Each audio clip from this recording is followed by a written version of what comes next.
So this method of obtaining hydrogen in large scale is known as Bosch process. So there are two industrial processes.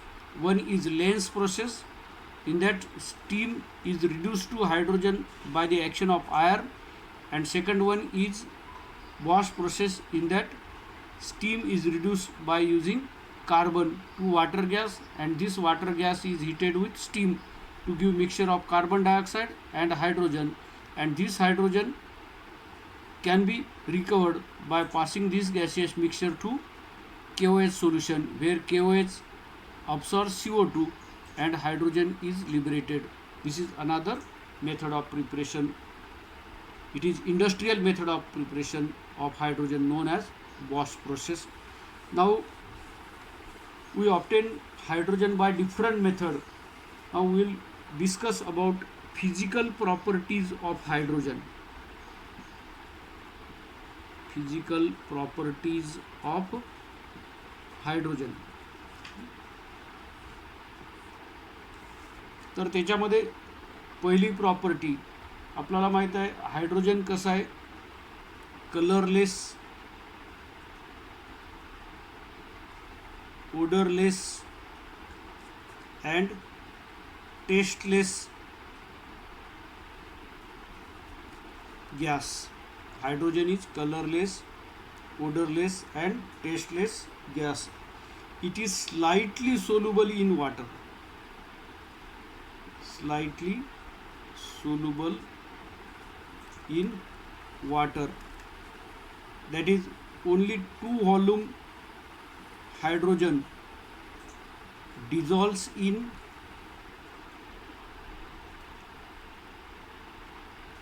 100 volume of water. So it is slightly soluble in water, we can say that. Then third one is, it is lightest gas. वजनानं खूप हलका असणारा lightest element आहे. आणि त्याची density किती आहे, तर density he 0.08987 gram per litre. This is the density of hydrogen gas. या डेन्सिटीवरून आपण म्हणू शकतो की तो 1 लिटर जर हायड्रोजन गॅस असेल तर त्याचं वजन किती असणार आहे, 0.01 ग्रॅमपेक्षाही कमी असणार आहे. म्हणजे त्याची मास पर व्हॉल्यूम खूप कमी आहे, म्हणून डेन्सिटी कशी आहे, कमी आहे म्हणू शकतो. त्यानंतर तो डायॲटॉमिक आहे, H2 म्हणतो आपण ते. आणि ही ॲटॉमिसिटी कशी, CP/CV, याला आपण गॅमा म्हणतो. आणि याच्यावरून आपल्याला हे 1.40 हा जर रेशिओ येत असेल तर त्या रेशिओवरून आपल्याला त्या गॅसची ॲटॉमिसिटी कळते. तो कसा आहे, डायॲटॉमिक मॉलिक्यूल आहे. त्यानंतर आपण त्याचा मेल्टिंग पॉईंट आणि बॉइलिंग पॉईंट. हायड्रोजन हा गॅसियस सबस्टन्स आहे, त्याचा मेल्टिंग पॉईंट, बॉइलिंग पॉईंट अतिशय कमी असणार आहे. तर हायड्रोजनचा मेल्टिंग पॉईंट आहे 14 केल्विन आणि बॉइलिंग पॉईंट आहे 20.5 केल्विन. म्हणजे अतिशय कमी मेल्टिंग आणि बॉइलिंग पॉईंट असणारा हा हायड्रोजन आहे. Very low melting and boiling point. आपल्याला माहीत आहे बॉइलिंग पॉईंट हा मेल्टिंग पॉईंटपेक्षा जास्त असतो. म्हणजे हे 14 केल्विन. 14 केल्विन म्हणजे किती डिग्री सेल्सिअस, तर काय होईल, 273 मधून 14 आपण रिमूव्ह केले तर आपल्याला किती मिळणार आहे, -252 -252.5. म्हणजे we can obtain temperature in kelvin. Then ionisation enthalpy हायड्रोजनची किती आहे, आयनायझेशन एन्थाल्पी हायड्रोजनची खूप कमी आहे आणि 313 kilojule per mole. Ionization enthalpy is the amount of energy required to remove most loosely bound electron from gaseous atom. To remove one electron from hydrogen atom to form hydrogen ion, the energy required is 313 kilojoule per mole. Kilocalorie per mole. Kilocalorie per mole म्हणजे त्याच्या 4 पट किलोजूलमध्ये होणार. आणि ही ionization enthalpy हायड्रोजनची खूप जास्त आहे, म्हणून hydrogen हा अल्कली मेटल सारखा होऊ शकत नाही, कारण अल्कली मेटलच्या आयनायझेशन एन्थाल्पीच्या व्हॅल्यू कशा आहेत, खूप कमी आहेत. त्यानंतर याची इलेक्ट्रॉन गेन एन्थाल्पी 72 किलोजूल पर मोल आहे. इलेक्ट्रोनिगेटिव्हिटी 2.1 आहे. आणि याचं क्रिटिकल टेम्परेचर जे आहे हायड्रोजनचं किती आहे, -236.9 degree Celsius. Do you know what is this critical temperature? Critical temperature आपण कशाला म्हणतो? आपण दोन वेगवेगळ्या पद्धतीनं गॅसचं लिक्विडमध्ये रूपांतर करत असतो, by applying pressure and by decreasing temperature. There are certain gases which are very difficult to liquefy. For that purpose, we have to first lower down the temperature and then increase the pressure. तर critical temperature म्हणजे असं temperature की ज्या टेम्परेचरपर्यंत थंड केल्यानंतरच त्याच्यावर pressure apply केल्यावर त्याचं लिक्विडमध्ये रूपांतर होते. म्हणजे याच्यापेक्षा जास्त टेम्परेचर ठेवलं आणि आपण कितीही प्रेशर अप्लाय केलं तर त्याचं लिक्विफॅक्शन होणार नाही. म्हणजे this is the critical temperature. म्हणजे if we have to liquefy the hydrogen, first we have to cool it to this temperature and then apply pressure, the hydrogen will get liquefied. मग तशा टेम्परेचरला आपण काय म्हणू शकतो, क्रिटिकल टेम्परेचर म्हणू शकतो. आणि एच बॉन्डची बॉन्ड एन्थाल्पी म्हणजे हा गॅसियस स्टेटमधला हायड्रोजन मॉलिक्यूल हे ॲटॉमिक हायड्रोजनमध्ये रूपांतर होताना हा एच बॉन्ड तुटेल, त्याला आपण डेल्टा एच बॉन्ड असं म्हणू शकतो. आणि ते किती आहे, 436 किलोजूल पर मोल आहे. म्हणजे 1 मोल मॉलिक्यूलमधला एच बॉन्ड ब्रेक होऊन 2 मोल एच ॲटम मिळवण्यासाठी एवढी एनर्जी पर मोल लागते. इथं 2 मोल ॲटम तयार व्हायले या मॉलिक्यूलपासून, त्याला एन्थाल्पी ऑफ ॲटोमायझेशनसुद्धा आपण म्हणतो.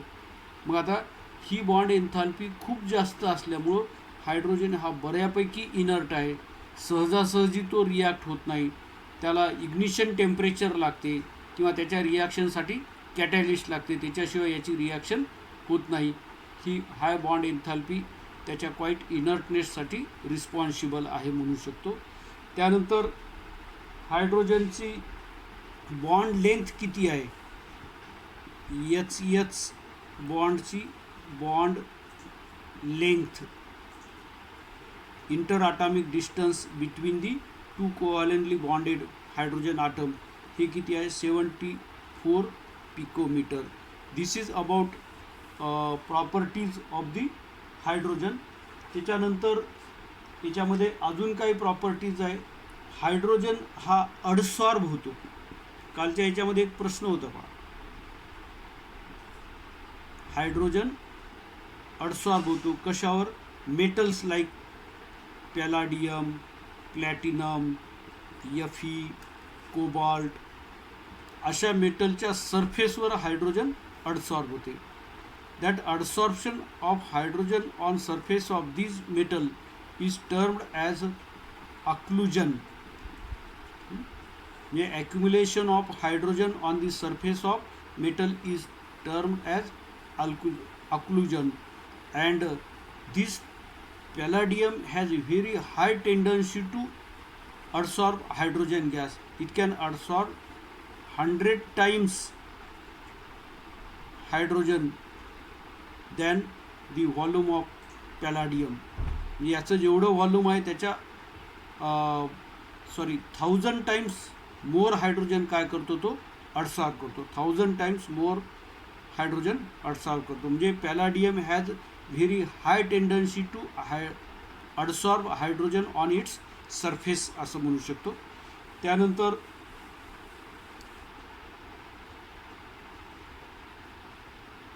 अक्लुजन प्रोसेसनं आपण हायड्रोजन प्युरिफाय करू शकतो.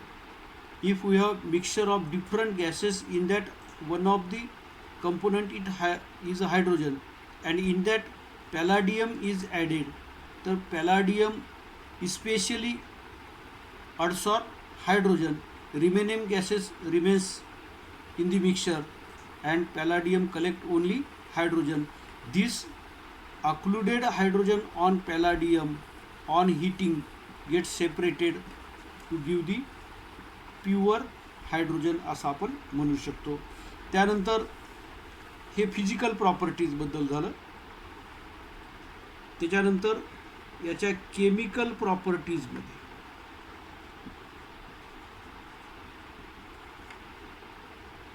त्यालाच आपण रिॲक्शन्स ऑफ हायड्रोजन म्हणणार आहोत. एच एस बॉन्डची बॉन्ड एन्थाल्पी जास्त असल्यामुळे तो सहजासहजी रिॲक्ट होणार नाही, पण कॅटॅलिस्टच्या प्रेझेन्सीमध्ये तो रिॲक्ट होईल. तर त्याच्यामध्ये हॅलोजन बरोबर रिॲक्शन, म्हणजे याच्या रिॲक्शन कशा प्रकारचे असतील, रिॲक्शन कशामुळं असतात, by loss of electron or gain of electron or sharing of electron. तर हायड्रोजन जेव्हा हॅलोजन बरोबर रिॲक्ट होतो तेव्हा तो काय करतो, असं HCl तयार करतो. तर इथं या दोघांनी काय केलेलं आहे, इलेक्ट्रॉनचं शेअरिंग केलेलं आहे. हायड्रोजन जेव्हा मेटल बरोबर रिॲक्ट होतो त्याच्यापासून NaH तयार होतो. म्हणजे यानं काय केलं, हायड्रोजनने इलेक्ट्रॉन गेन केलेलं आहे. म्हणजे इलेक्ट्रॉनचं शेअरिंग करणं, इलेक्ट्रॉनचं लॉस करणं, इलेक्ट्रॉनचं गेन करणं, हे या हायड्रोजनच्या रिॲक्शन आहेत म्हणू शकतो. आता हायड्रोजन आणि कार्बनची रिॲक्शन होऊन याच्यापासून मिथेन तयार झाला, तर इथं शेअरिंग ऑफ इलेक्ट्रॉन, इथं हायड्रोजन गेन ऑफ इलेक्ट्रॉन. आता या ठिकाणी हायड्रोजनचे इलेक्ट्रॉन क्लोरीनला मिळतात, म्हणजे इथं काय झालं, लॉस ऑफ इलेक्ट्रॉन मिळू शकतो. म्हणजे reactions of hydrogen are due to loss of electron, gain of electron and sharing of electron. या 3 प्रकारच्या इलेक्ट्रॉन ट्रान्सफरमुळं हायड्रोजनच्या रिॲक्शन आहेत म्हणू शकतो. तो मोर इलेक्ट्रोनिगेटिव्ह एलिमेंटला इलेक्ट्रॉन देतो, लेस इलेक्ट्रोनिगेटिव्हपासून इलेक्ट्रॉन घेतो, आणि कम्पेरेबल इलेक्ट्रोनिगेटिव्हिटीचा असेल तर त्याच्याबरोबर इलेक्ट्रॉन शेअर करतो. मग त्याची पहिली रिॲक्शन विथ हॅलोजन. मग hydrogen react with halogen to form hydrogen halide. This is hydrogen halide, and this X2 may be F2, Cl2, Br2, I2. Order of reactivity of hydrogen towards halogen is F2 more reactive than Cl2, more reactive than Br2, more reactive than I2. These compounds are known as hydrogen halide. Fluorine can react in dark condition, chlorine in presence of diffused sunlight, bromine in sunlight or some metallic catalyst, and iodine reaction is reversible. Oxidizing agents are needed here. तर अशा याच्या halogen सोबतच्या reaction आहेत. when this hydrogen halide is added in water, the formed HX aqueous solution is known as hydrohalic acid. Hydrohalic acid. Remember student, this HCl is hydrogen chloride.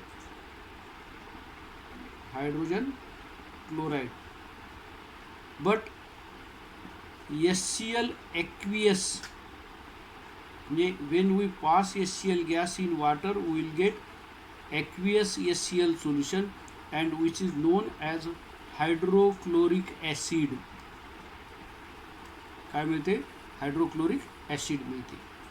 म्हणजेच hydrogen halide when passed in water will get aqueous solution of hydrogen halide, and that hydrogen halide aqueous solution is known as hydrohalic acid. Amongst these hydrohalic acids, which one is more stronger than other? तर it must be remembered that HI is stronger than HBr, is stronger than HCl, is stronger than HF. So we can say that HF is the weakest acid and HI is the strongest acid. HF on dissolving in water dissociate weakly, producing less number of H plus ion, so it is weak acid. And this on dissolving in water dissociate completely, producing large number of H plus ion, therefore it is strong acid असं आपण म्हणू शकतो. हे झालं halogen बरोबरची हायड्रोजनची reaction. त्यानंतर reaction with डायऑक्सिजन, oxygen बरोबरची reaction. Hydrogen आणि ऑक्सिजन एकत्र ठेवले तर ते कधीही रिॲक्ट होणार नाही, कारण बॉन्ड डिसोसिएशन एन्थाल्पी दोघांची खूप जास्त आहे. पण याला तुम्ही हीट केलं किंवा एखादा कॅटॅलिस्ट टाकला, मेटॅलिक कॅटॅलिस्ट लाईक निकेल वगैरे, तर these two react violently with explosion, producing water with tremendous amount of energy. In thermodynamics, it is known to us that enthalpy of formation of water, it is near about minus 286 kilojoule per mole. Means 1 mole water is formed from gaseous hydrogen and gaseous oxygen. 286 kilojoule heat energy is released. The process is exothermic. तर with oxygen on heating or in presence of catalyst, hydrogen gives water. The water is most stable compound, means these are unstable and this is stable. Energy of these two is high and energy of this is low. So high enthalpy containing reactant producing low enthalpy containing products, the reaction will be exothermic. In a hydrogen oxygen fuel cell, same reaction occurs. त्यानंतर reaction with डायनायट्रोजन, nitrogen बरोबरची reaction. Nitrogen आणि हायड्रोजनची reaction आपल्याला माहीत आहे. याच्यापासून काय मिळते? Ammonia मिळते. हे अमोनिया मिळवण्याच्या प्रोसेसला आपण हॅबर प्रोसेस म्हटले. याच्यामध्ये हा Fe कॅटॅलिस्ट वापरला जातो.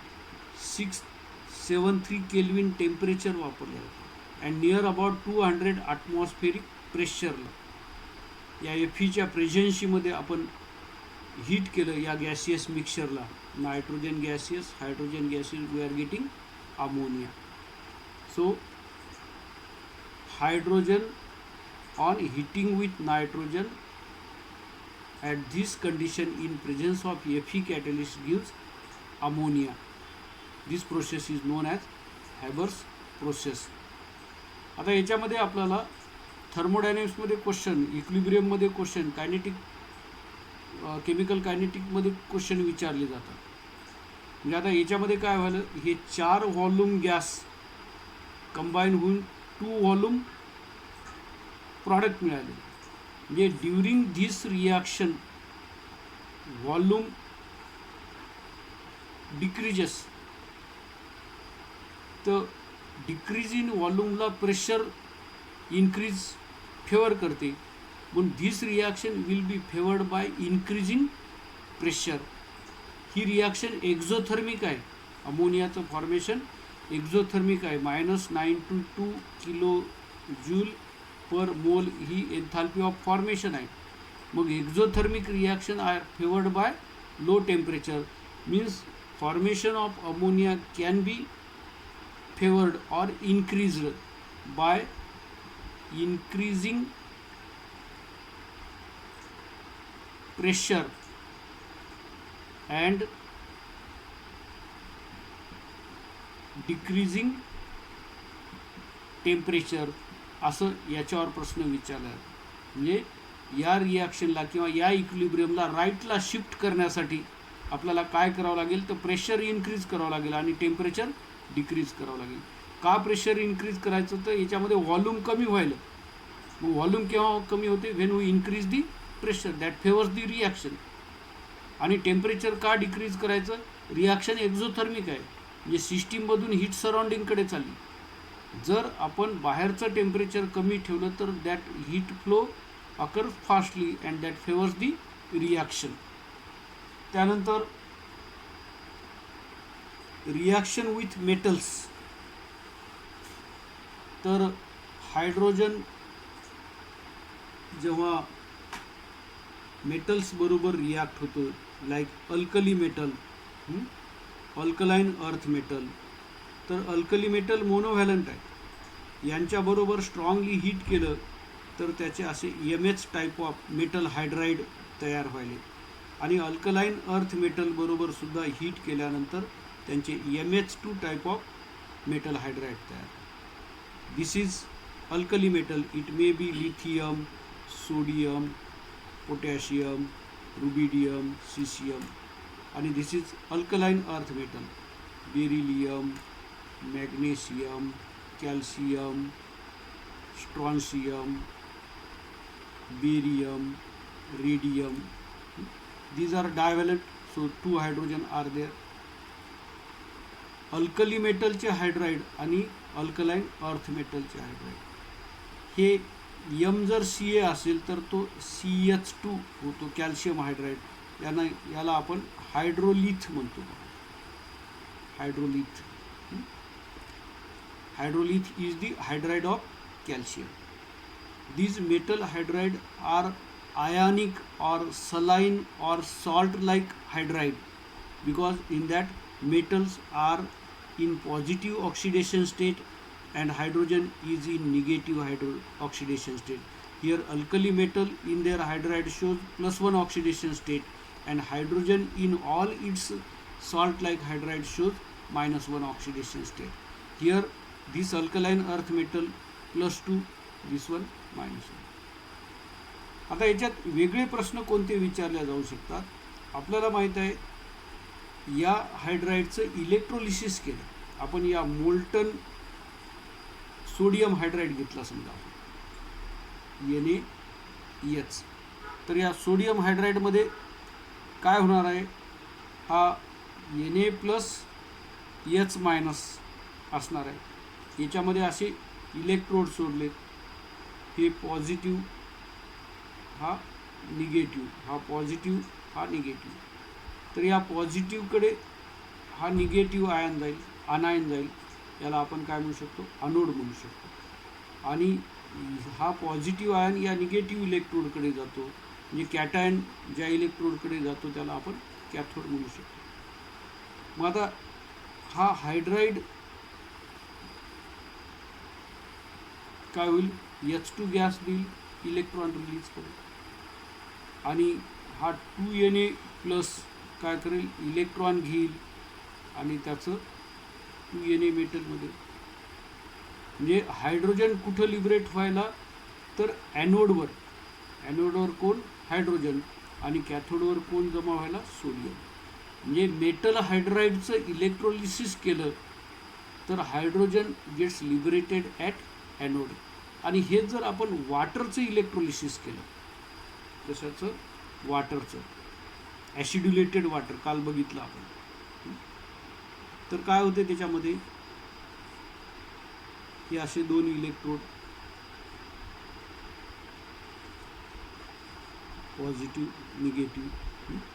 ॲसिड्युलेटेड वॉटरमध्ये काय असते, H+ आयन आणि OH- आयन. मग हे H+ काय होतील, पॉझिटिव्ह आहेत, हे H+ कुठं जातील, याच्याकडे जातील. OH- निगेटिव्ह आहेत, ते याच्याकडे जातील. हा पॉझिटिव्ह आहे, अनायनला अट्रॅक्ट करायला, ॲनोड आहे. हा निगेटिव्ह आहे, कॅटायनला अट्रॅक्ट करायला, म्हणजे हा कॅथोड आहे.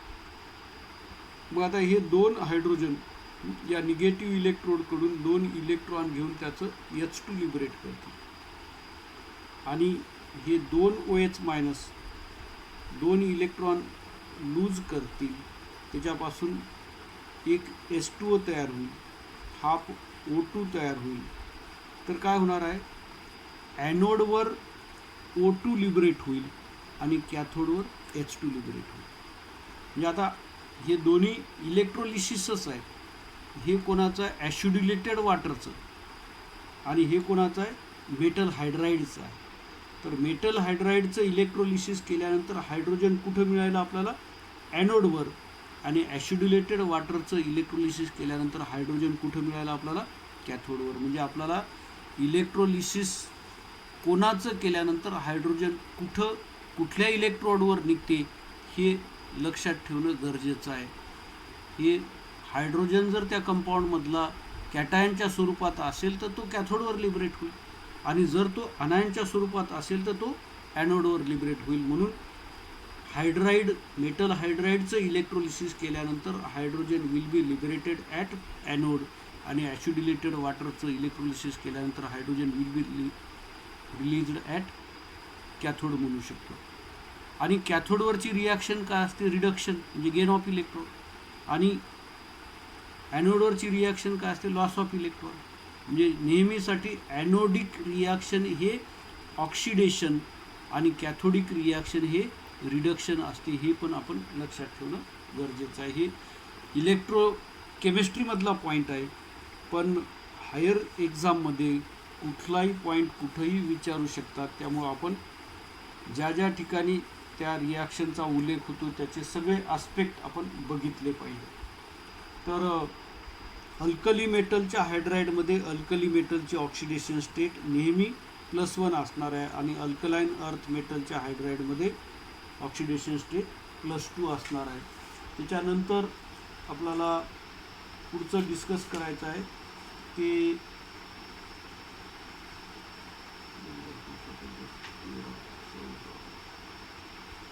Uses of hydrogen.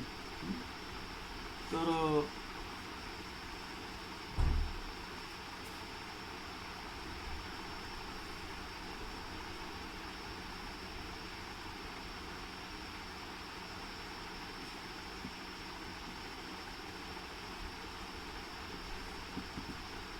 एवढ्या रिॲक्शन बरोबरच आपण अजूनही ऑर्गॅनिक केमिस्ट्रीमध्ये हायड्रोजनच्या रिॲक्शन बघितलेल्या आहेत. आपल्याला हार्डनिंग ऑफ ऑइल किंवा व्हेजिटेबल ऑइलपासून डालडा तयार करणं, घी तयार करणं, व्हेजिटेबल ऑइलपासून डालडा तयार करणं, त्याच्यामध्ये काय होते, हे CH2 CH2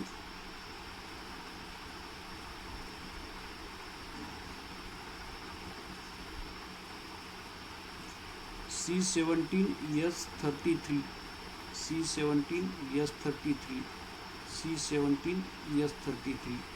This compound is known as ग्लिसरील ट्रायओलिएट किंवा याला ओलिन म्हणतो.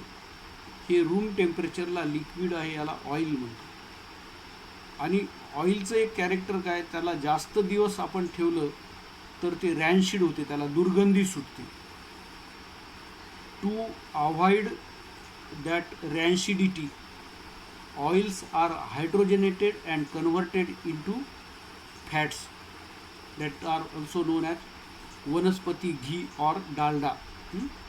तर इथं 3H2 निकेल बरोबर हीट केलं तर हे 3 हायड्रोजन काय होतील, इथं एक H2, इथं H2, इथं H2, म्हणजे याचं 35 मध्ये रूपांतर होईल.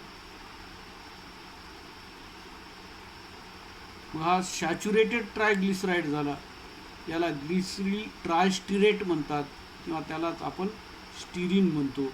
आणि स्टिरीन काय तर ते फॅट आहे म्हणतो. म्हणजे ऑइलचं हायड्रोजनेशन केल्यानंतर फॅट मिळतो. म्हणजे हायड्रोजन हा ऑर्गॅनिक केमिस्ट्रीमध्ये ऑइलचं फॅटमध्ये रूपांतर करण्यासाठी वापरला जातो. त्याचबरोबर आपल्याला अशाही रिॲक्शन माहीत आहे, आपण अल्काईनमध्ये हायड्रोजन ॲड केला की त्याचं काय अल्किनमध्ये रूपांतर झालं, आहे की नाही, इन प्रेझन्स ऑफ रॅनी निकेल म्हणतो आपण. आणि या अल्किनमध्ये अजून हायड्रोजन ॲड केला की याचं अल्केनमध्ये रूपांतर झालं.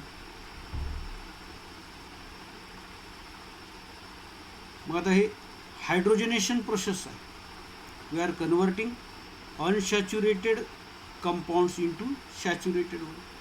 In this process hybridization changes. हा कार्बन कसा आहे SP हायब्रिडायझर, हा कार्बन कसा आहे SP2 हायब्रिडायझर, हा कार्बन कसा आहे SP3 हायब्रिडायझर. म्हणजे when we are adding hydrogen across the multiple bond, if triple bond is there, that gets converted into double bond. In this process hybridization changes from SP to SP2. If double bond is there, hydrogen is added, single bond is formed. In such change hybridization changes from SP2 to SP3. यांच्यामध्ये geometry कशी change होते, हे linear आहे, हे trigonal आहे, हे tetrahedral आहे. Bond angle कसा चेंज होतो, हा 180, हा 120 आणि हा किती 109 डिग्री 28 मिनिट असं याच्यामध्ये होते. आणि या रिव्हर्स प्रोसेसला आपण काय म्हणणार डिहायड्रोजनेशन म्हणणार, आणि या ॲडिशन ऑफ हायड्रोजनला काय म्हणणार हायड्रोजनेशन म्हणू शकतो. तर हे असे हायड्रोजनच्या वेगवेगळ्या रिॲक्शन आहेत. हायड्रोजन हा मेटलर्जीमध्ये सुद्धा आपण वापरतो. म्हणजे आता समजा लेड हा लेस रिॲक्टिव्ह मेटलचा सॉल्ट आपल्याला सापडला आणि आपल्याला लेड त्याच्यातून आयसोलेट करायचा, तर याच्यामध्ये हायड्रोजन पास केला तर हा हायड्रोजन काय करतो, या लेड आयनला रिड्यूस करून मेटॅलिक लेड हे ॲक्वियस होतं, हा गॅस होता आणि याचं काय होते 2H+ ॲक्वियस होतं. म्हणजे hydrogen can be used in metallurgy to obtain metal म्हणू शकतो. समजा एखादा असा Al2O3 याच्यातला मेटल मिळवायचा, तर आपण इथं काय करणार, या ऑक्सिजनला बाहेर काढण्यासाठी एकाला 2 हायड्रोजन आणि ॲल्युमिनियमला 3 हायड्रोजन एकाला, म्हणजे याला 6 आणि म्हणजे 6H2 घेतले आपण तर काय होते 2Al आणि 3H2O म्हणजे 3H2. म्हणजे अशा टाईपची रिॲक्शन होऊ शकते. म्हणजे मेटलर्जीमध्ये आपल्याला याचा वापर करायचा जमते हायड्रोजनचा. जनरली ॲल्युमिनियम या मेथडनं आपण तयार करत नाही, ते इलेक्ट्रोलिसिस प्रोसेसनं आपण ॲल्युमिनियम तयार करतो. पण लेस इलेक्ट्रो पॉझिटिव्ह मेटलला रिड्यूस करण्यासाठी आपण हायड्रोजन हा रिड्युसिंग एजंट म्हणून वापरतो. तर विद्यार्थी मित्रांनो, हायड्रोजन आपण हॅबर प्रोसेसमध्ये अमोनिया तयार करण्यासाठी वापरतो. हायड्रोजन आणि कार्बन मोनॉक्साईडच्या मिक्सचरला आपण वॉटर गॅस म्हणतो आणि ते वॉटर गॅस फ्यूल म्हणून वापरतो.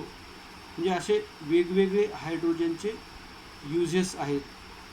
तर या ठिकाणी आपण या हायड्रोजन पोर्शनला कन्क्लूड करू. याच्यामध्ये पुढे आपल्याला काय करायचं आहे, हायड्रोजनचे कंपाऊंड बघायचे आहेत, कोणकोणते, वॉटर, हायड्रोजन परऑक्साईड अशा टाईपचे कंपाऊंड बघायचे आहेत. तर याच्यावरचे आपण काही प्रश्न सोडूत. तर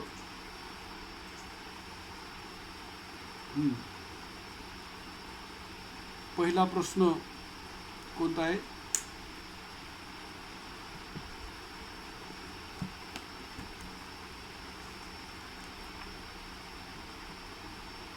hydrogen can be prepared by mixing steam and water gas at 500 degrees Celsius in presence of Fe3O4 and Cr2O3.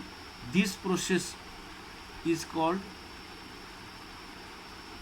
Bosch process. म्हणजे याचा आन्सर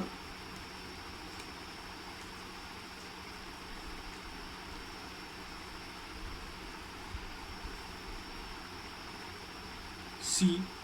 त्याच्यानंतर 32 question, which of the following metal do not liberate hydrogen from dilute hydrochloric acid. आता आपल्याला माहीत आहे active metal ॲसिडमधून hydrogen liberate करतात. Active metal म्हणजे EMF सिरीजमध्ये हायड्रोजनपेक्षा मोर रिॲक्टिव्ह असणारे. तर याच्यामध्ये झिंक, आयर, मॅग्नेशियम हे रिॲक्टिव्ह मेटल आहेत. They can liberate hydrogen on reacting with hydrochloric acid. But gold is the noble metal that can never liberate hydrogen on reacting with HCl. म्हणून आपण 32चा answer last घेऊ शकतो.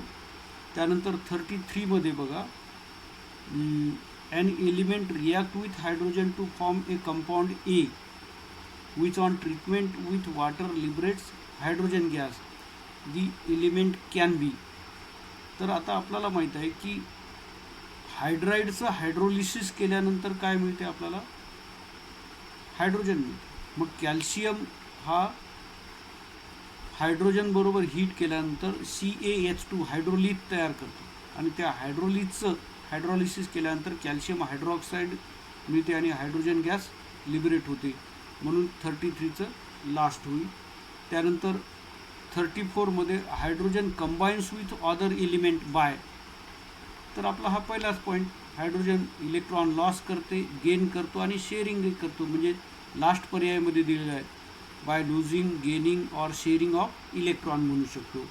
त्यानंतर 35मध्ये which of the following explanation is best for not placing hydrogen with alkali metal or halogen. म्हणजे त्या दोन्ही ठिकाणी आपण पहिल्या ग्रुपमध्ये किंवा 17व्या ग्रुपमध्ये का नाही ठेवलं त्याला? तर the ionization energy of hydrogen is high for group of alkali metal or halogens. तर मेटलपेक्षा जास्त आहे पण हॅलोजनच्या बरोबरीची आहे, म्हणून ते होणार नाही. हायड्रोजन कॅन फॉर्म कंपाऊंड्स, तेही उत्तर होणार नाही. Hydrogen is much lighter element than alkali metals or halogens. याताच आपण डेन्सिटी बघितली पहा, 0.01 ग्रॅम पर लिटरपेक्षाही कमी आहे त्याची डेन्सिटी. आणि तिकडचा पहिला मेंबर म्हणजे फ्लोरीन आणि इकडचा पहिला मेंबर म्हणजे लिथियम. या दोघांची डेन्सिटी खूप जास्त आहे कोणापेक्षा? हायड्रोजनपेक्षा. म्हणून या कारणानं आपण त्याला दोन्हीकडे ठेवू शकणार नाही. त्यानंतर 36मध्ये which of the following term is not correct for hydrogen. तर इट्स मॉलिक्युल इज डायटॉमिक, बरोबर आहे, H2 असतो. It exist both as H+, म्हणजे HCl ॲक्युएसमध्ये H+ असतो, H- सोडियम हायड्राईडमध्ये असतो, ते बरोबर आहे. It is the only species which has no neutron in the nucleus, हे बरोबर आहे. म्हणजे जो प्रोटियम, जो मोस्ट अबंडंट आयसोटोप आहे हायड्रोजनचा, त्याच्या न्यूक्लियसमध्ये एकच प्रोटॉन आहे, म्हणून ते पण करेक्ट आहे. आणि लास्टमध्ये बघा, heavy water is unstable because hydrogen is substituted by its isotope deuterium. हे नाही. आता हेवी वॉटर म्हणजेच D2O आहे आणि D2O त्याच्या डिटोरियम आल्यामुळं अनस्टेबल वगैरे काही नाही. म्हणून हेवी वॉटर म्हणजे 36मध्ये which of the following term is not correct for hydrogen, ते लास्ट वन आहे. त्यानंतर 37मध्ये when electric current is passed through an ionic hydride in molten state. तर आता हे आत्ताच आपण डिस्कस केलेलं आहे, हायड्रोजन कुठं लिबरेट होईल. आता आयॉनिक हायड्राईड म्हणजेच मेटल हायड्राईड, म्हणजे त्यामध्ये H- असतो. मग H- म्हणजे आनायन झाला तो, आणि आनायन ज्या इलेक्ट्रोडकडे अट्रॅक्ट होतो त्याला आपण ॲनोड म्हणतो. म्हणजे हायड्रोजन कुठं लिबरेट होईल? ॲनोडवर लिबरेट होईल. म्हणून 37चं ए उत्तर असणार आहे. Which of the halogen has maximum affinity for hydrogen. आपण आत्ताच म्हटलं होतं की हायड्रोजन डार्क कंडिशनमध्ये सुद्धा फ्लोरीन बरोबर रिॲक्ट होते, म्हणजेच fluorine has greatest affinity for hydrogen. म्हणून आपण 38चं ए लिहूत. 39मध्ये hydrogen is not obtained when zinc reacts with. तर आपल्याला माहीत आहे झिंक हा वाटर बरोबर, अल्कली बरोबर आणि डायल्यूट ॲसिड बरोबर हायड्रोजन लिबरेट करतो, पण कॉन्सन्ट्रेटेड सल्फ्युरिक ॲसिड बरोबर हायड्रोजन लिबरेट करत नाही, म्हणून 39चं सी. त्यानंतर 40मध्ये हायड्रोजन इलेक्ट्रोपॉझिटिव्ह आहे, इलेक्ट्रोनिगेटिव्ह आहे, 2.1 आहे. म्हणजे तो एच प्लस आहे करतो, एच मायनस आहे करतो. बोथ इलेक्ट्रोपॉझिटिव्ह ॲज वेल ॲज इलेक्ट्रोनिगेटिव्ह, म्हणजे हे दोन्ही होऊ शकते, कारण तो मेटल बरोबर आहे कंबाईन व्हायला, नॉन मेटल बरोबर आहे कंबाईन व्हायला. मेटलचा इलेक्ट्रॉन घ्यायला, नॉन मेटलला इलेक्ट्रॉन द्यायला. तो पॉझिटिव्ह आयन तयार करतो म्हणून इलेक्ट्रोपॉझिटिव्ह, निगेटिव्ह आयन तयार करतो म्हणून इलेक्ट्रोनिगेटिव्ह, म्हणून 40चं C. Ionization energy of hydrogen is. आता आयनायझेशन एनर्जी म्हणजे इलेक्ट्रॉन काढण्यासाठी लागलेली एनर्जी ही कशाच्या बरोबर आहे, तर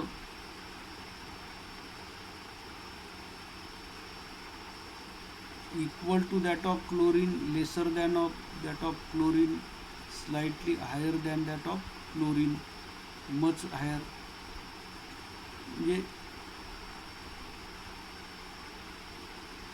क्लोरीनपेक्षा थोडीशी जास्त आहे.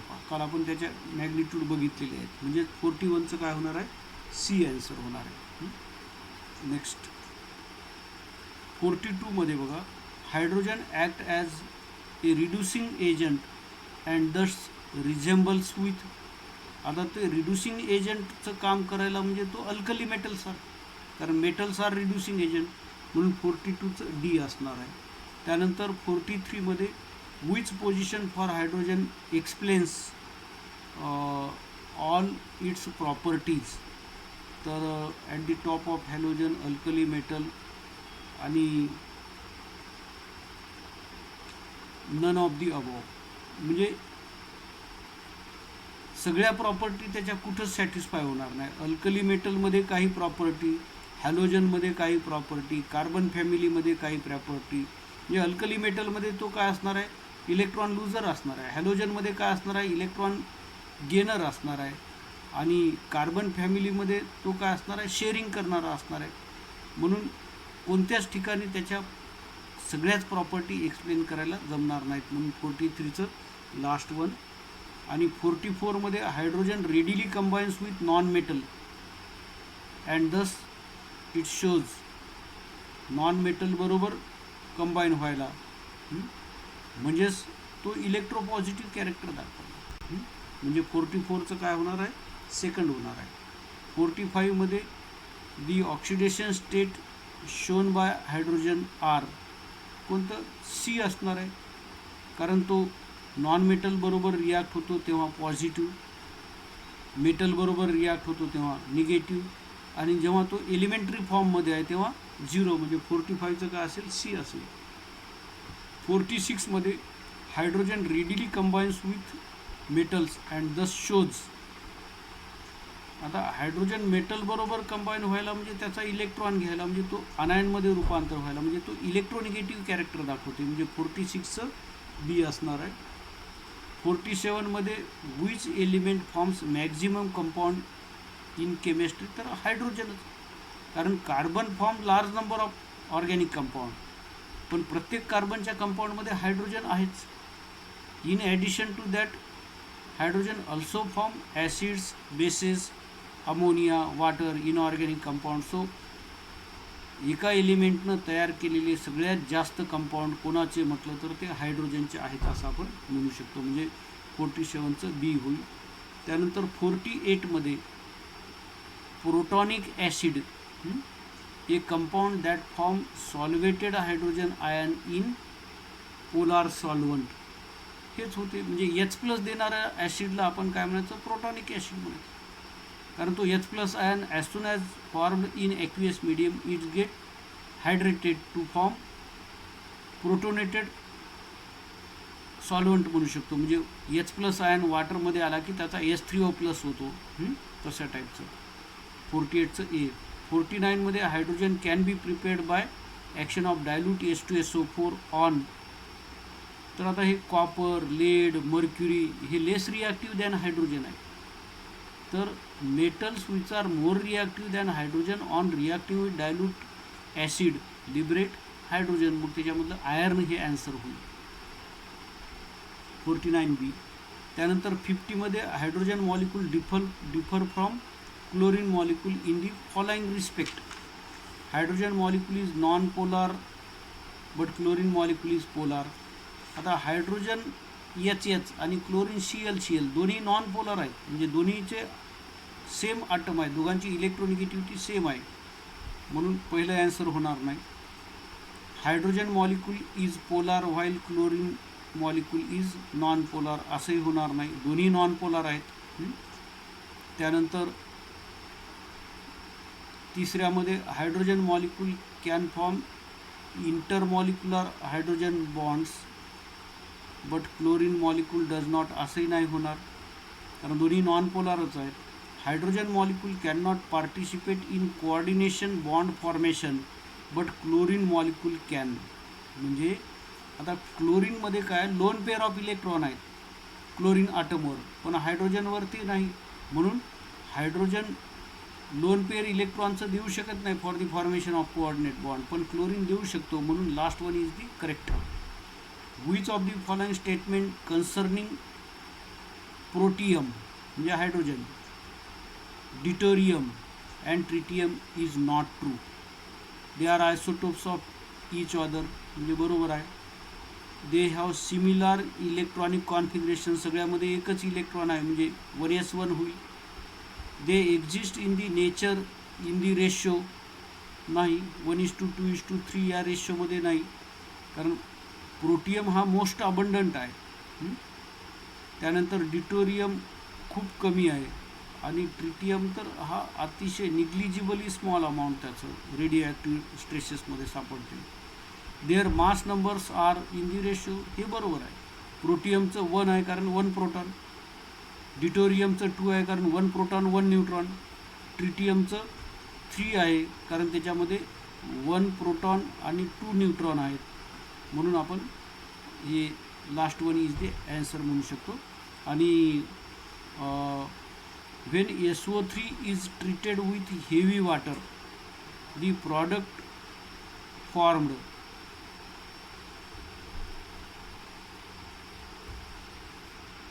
काय होईल, D2SO4 तयार होईल. जसं H2 आणि SO3 पासून H2SO3 तयार होते, तसं याच्यापासून काय होईल, D2O आणि SO3 पासून D2SO4, त्याला डिटोरियो सल्फ्युरिक ॲसिड असं म्हणू शकतो, म्हणून 52चं लास्ट होईल. आणि 53मध्ये hydrogen has 3 isotope, the number of possible diatomic molecule will be. आता त्याचे वेगवेगळ्या प्रकारचे किती डायटॉमिक मॉलिक्यूल तयार होतील, तर 6 होणार आहेत. कोणते, 3 तर आहेतच, कोणते, H2, D2 आणि T2. मग H बरोबर D, H बरोबर T, हे 2 झाले. त्यानंतर D बरोबर T, T बरोबर D, म्हणजे असे टोटल काय होणार आहेत, त्याचे 6 वेगवेगळे मॉलिक्यूल्स तयार होतील. हे 53. तर